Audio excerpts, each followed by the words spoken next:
warahmatullahi wabarakatuh. Bismillahirrahmanirrahim. Pada video pembelajaran hari ini kita akan membahas dari bab 6, yaitu pertumbuhan ilmu pengetahuan pada masa Umayyah. Daulah Umayyah di Damaskus pada tahun 661 Masehi sampai 750 Masehi. Daulah Umayyah berdiri selama 90 tahun, yaitu pada 40 Hijriah sampai 132 Hijriah atau 661 Masehi sampai 750 Masehi. Pendirinya bernama Muawiyah bin Abi Sufyan bin Harb bin Umayyah. Daulah Umayyah menjadikan Damaskus sebagai pusat pemerintahannya. Kalian pasti tahu bahwa saat ini Damaskus menjadi ibu kota negara Suriah.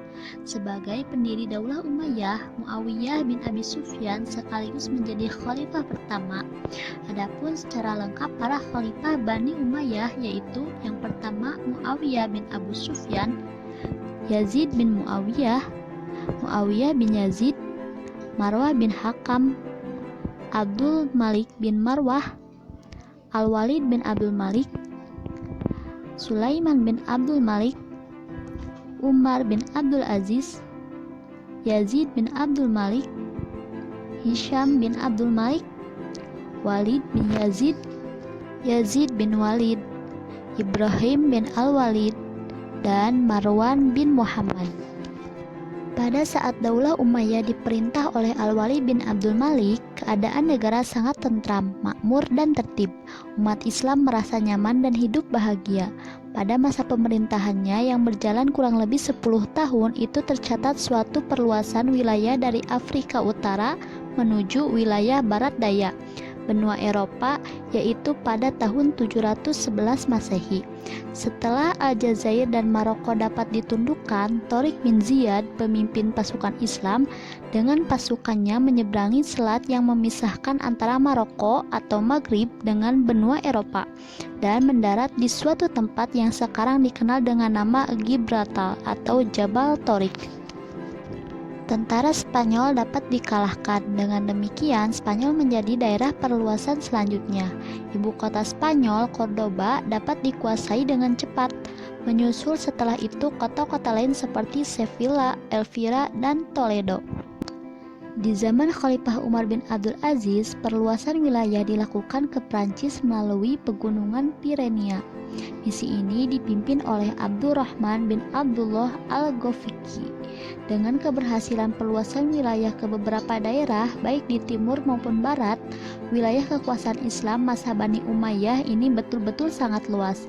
Daerah-daerah itu meliputi Spanyol, Afrika, Syria, Palestina, Jazirah Arab, Irak, sebagian Asia Kecil, Persia, Afghanistan, daerah yang sekarang disebut Pakistan, Turkmenistan, Uzbekistan, dan Kirgistan di Asia Tengah. Di samping perluasan wilayah Islam, Bani Umayyah juga banyak berjasa dalam pembangunan di berbagai bidang. Muawiyah bin Abu Sufyan mendirikan dinas pos dan tempat-tempat tertentu dengan menyediakan kuda yang lengkap dengan peralatannya di sepanjang jalan. Dia juga berusaha menertibkan angkatan bersenjata dan mencetak mata uang. Pada masanya, jabatan khusus seorang hakim atau qadi mulai berkembang menjadi profesi tersendiri. Qadi adalah seorang ahli di bidang kehakiman. Abdul Malik bin Marwan mengubah mata uang Bizantium dan Persia yang dipakai di daerah-daerah yang dikuasai Islam. Untuk itu, dia mencetak uang tersendiri pada tahun 659 Masehi dengan memakai kata-kata dan tulisan Arab. Khalifah Abdul Malik bin Marwan juga berhasil melakukan pembenahan administrasi pemerintahan dan pemberlakuan bahasa Arab sebagai bahasa resmi administrasi pemerintahan Islam. Keberhasilan ini dilanjutkan oleh putranya Al-Walid bin Abdul Malik pada tahun 705 sampai 715 Masehi. Meningkatkan pembangunan, diantaranya membangun panti-panti untuk orang cacat dan pekerjaannya digaji oleh negara secara tetap. Ia juga membangun jalan-jalan raya yang menghubungkan suatu daerah dengan daerah lainnya, pabrik-pabrik, gedung-gedung pemerintahan, dan masjid-masjid yang megah. Selain kemajuan dalam bidang pemerintahan, ilmu pengetahuan juga dikembangkan pada masa itu. Perkembangan ilmu pengetahuan tersebut meliputi yang pertama ilmu agama seperti Al-Quran, hadis, dan fikih. Proses pembukuan hadis terjadi pada masa Khalifah Umar bin Abdul Aziz. Sejak saat itulah hadis mengalami perkembangan pesat. Yang kedua ilmu sejarah dan geografi, yaitu segala ilmu yang membahas tentang perjalanan hidup, kisah, dan riwayat. Ubaid ibnu Syariah al-Jurhumi berhasil menulis berbagai peristiwa sejarah. Yang ketiga ilmu pengetahuan bidang bahasa, yaitu segala ilmu yang mempelajari bahasa, nahwu, shorof, dan lain-lain.